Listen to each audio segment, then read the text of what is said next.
Le baptême est le rite qui identifie publiquement une personne comme un disciple du Christ, un chrétien. Il est inclus dans l'instruction finale de Jésus à ses disciples. Allez, faites de toutes les nations des disciples et baptisant au nom du Père, du Fils et du Saint-Esprit. Matthieu 28, 19. Lorsque les gens répondaient à l'évangile, le baptême était la réponse publique et était généralement immédiat. Acte 2, 38, 41. Le baptême, dans le Nouveau Testament, symbolise la résurrection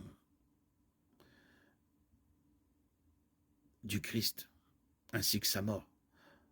Le symbole ou le rite n'accomplit pas une nouvelle vie ou une purification spirituelle, mais il est une illustration extérieure de la réalité intérieure. Lorsqu'une personne est placée sous l'eau puis ramenée à la surface, cela représente visiblement la mort à l'ancienne vie et la résurrection avec le Christ. C'est aussi une image de lavage, car cela semble avoir été le contexte du baptême juif des convertis païens.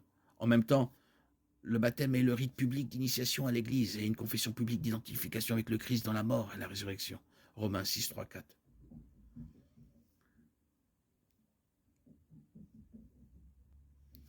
L'immersion et non l'aspersion est la forme de baptême la plus biblique. Je remercie Dieu d'avoir reçu le baptême au nom de Jésus par immersion. Cela a transformé totalement ma vie, ce jour béni du 26 septembre 2019. Bien que l'aspersion d'eau puisse être un symbole de lavage, elle n'est guère une représentation visible de la résurrection et de la mort du Christ. Puisque le baptême représente une réalité dans la vie de celui qui est baptisé, seuls les croyants sont de bons candidats au baptême. Merci Seigneur pour cette grâce de m'avoir permis, ce jour béni du 26 septembre 2019,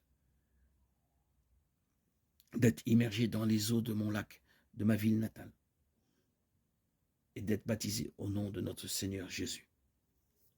Alléluia. Gloire à Dieu au plus haut des cieux et paix sur la terre aux hommes qu'il aime. À toi Seigneur, tout honneur et toute gloire pour les siècles des siècles. Alléluia. Alléluia.